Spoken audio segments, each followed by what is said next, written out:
रत्नागिरी जिल्ह्याच्या दापोली विधानसभा मतदारसंघामध्ये महायुतीचे वाद पुन्हा चव्हाट्यावर आले असून भाजप नेते केदार साठे यांनी उमेदवार बदलण्याची मागणी केल्याने एकच खळबळ माजली आहे। भाईगिरीमुळे दापोलीतील जी काही राजकीय अस्थिरता आहे किंवा मग राजकीय प्रदूषण झालेले आहात असं तुम्ही म्हटलेलं आहात।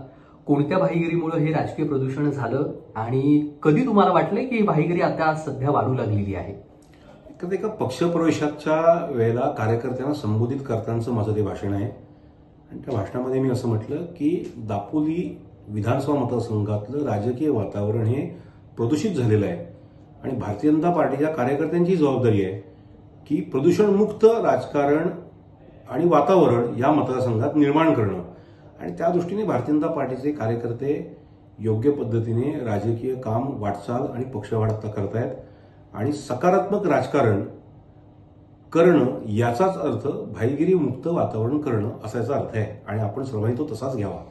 नाही, भाई या शब्दामुळेच अनेक प्रश्न उपस्थित झालेले आहेत। तुम्ही थेट भाई या नावावरती मी अधोरेखित करतो आणि कोट करतो, हे कोणाला वरती निशाणा आहे आणि जर हे होत असेल तर तुम्हाला हे कोणामुळे होत आहे असं याचं थेट नाव घेऊ शकता का तुम्ही? मुळात एक आपण खरं तुमचा प्रश्न काही चुकीचा आहे अशातलं मी म्हणणार नाही, पण आपण एक गोष्ट लक्षात घेतली पाहिजे।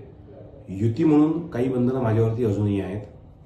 महायुतीचा मी एक जिल्ह्याचा पदाधिकारी आहे, जिल्ह्याचा अध्यक्ष आहे, पण दरम्यानच्या मधल्या कालखंडामध्ये जो काही राजकीय वादंग या पूर्ण विधानसभा मतदारसंघापुरता मित्रपक्षाच्या माध्यमातून केला गेला हा त्यांना इशारा आहे म्हटलं तरी काही अडचण नाही, कारण की तेल लपवण्याचा याच्यात काही मुद्दा नाही।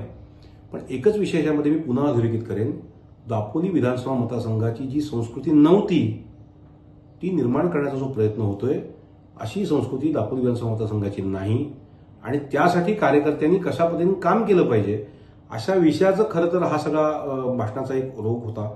दापोली विधानसभा मतदारसंघात महायुतीचे उमेदवार म्हणून माजी मंत्री रामदास कदम यांचे चिरंजीव योगेश कदम हे सध्या आमदार आहेत, परंतु त्यांचे आणि भाजपचे पटेनासे झालेले आहे। त्यामुळे या मतदारसंघात महायुतीमध्ये कंदाल सुरू झाली आहे आणि त्याच पार्श्वभूमीवर भाजप नेते केदार साठे यांनी पत्रकार परिषदेत बोलताना जाहीरपणे आपला संताप व्यक्त केलाय। नाही, खरं तर पुन्हा या सगळ्या गोष्टी मी उघडायला गेलो तर खूप मागे जाऊ, पण मी आपल्याला गोष्ट एक नक्की सांगतो की युती म्हणून भारतीय जनता पार्टी सकारात्मक आहे। युतीचा उमेदवार इथे जिंकला पाहिजे या विषयावरती आमच्या मनामध्ये कोणताही किंतु परंतु नाही आणि त्यासाठीच आम्ही भारतीय जनता पार्टी म्हणून आमच्या वरिष्ठांकडे मागणी केलेली आहे की ही जागा उमेदवार बदलून युतीच्या आम्हाला अडचण नाही। याचं कारण सीट आम्हाला जिंकायचे। लोकसभा निवडणुकांमध्ये जो काही तोटा झालाय हा तोटा भरून काढण्याच्या दृष्टीने एक सकारात्मक काही विषयांची मांडणी आमच्या नेतृत्वाकडे आम्ही केले। आम्हाला खात्री आहे की त्या दृष्टीने योग्य पद्धतीने निर्णय होतील, अदरवाईज ही जागा भारतीय जनता पार्टीसाठी युती म्हणून सोडावी अशी मागणी आमच्या वरिष्ठांकडे आम्ही केलेली आहे। मला असं आम्हाला पूर्णपणे खात्री आहे की योग्य पद्धतीने निर्णय याच्यामध्ये होईल।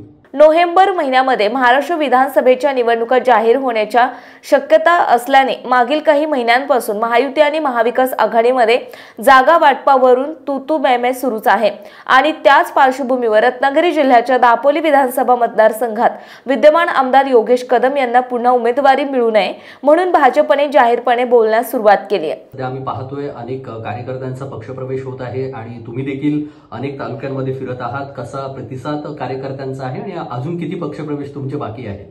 याच्यानंतरचं आमचं एक ध्येय नक्की आहे, आठवड्यात 3 दिवस वेगवेगळ्या ठिकाणी पक्षप्रवेशाचे कार्यक्रम होणार। भारतीय जनता पार्टीमध्ये खूप चांगल्या पद्धतीने प्रवेश करण्याची मानसिकता लोकांची आहे। लोकांनाही बदल हवा आहे, लोकांनाही फक्त पाणी त्याच्यानंतर रस्ते ह्याच्यात लोकांनी त्यापेक्षा वेगळं काही हवं आहे आणि जे श्रेयवादाचं राजकारण जे काही दापोली विधानसभा मतदारसंघात सुरू आहे याला लोकही कंटाळलेत। त्यामुळे मोठ्या प्रमाणावरती म्हणजे असे अनेक प्रवेश आता आहेत की जे खरं तर थांबवलेत आम्ही, अजून ते करायचे नाही आहेत कारण त्याला काही वेगळी कारणं आहेत, पण आता तेही कदाचित सुरू करावे लागतील आणि ते सुरू लवकरच होतील, मोठ्या प्रमाणात पक्षप्रवेश होतील। समंदर की गोद में पला है तू, अंगड़ाई लेते ही लहरें शुरू, आज यौवन की मस्ती छोड़, ले चलता हूं तुझे एक नए मोड़, आजा तुझे मां पुकारे अब, छेड़ देते हैं बीच से कुछ शरारत हंसी, गले लगा ले उसे ए फकीर, इंतजार कर रहा है तेरा तो, चल दे देते हैं उसे फसल की खूबसूरती तो, आजा तुझे माँ पुकारे अब, उन्हें भी देनी है एक नई पहचान। आजा तुझे माँ पुकारे अब। फिनोलेक्स पाइप्स पहुंचाए पानी को अपनी माँ के पास। महाराष्ट्रातील तसेच कोकणातील महत्त्वाच्या बातम्या पाहण्यासाठी कोकण 24 तास न्यूज चॅनलला YouTube वर सबस्क्राइब करा आणि बेल आयकॉन प्रेस करा।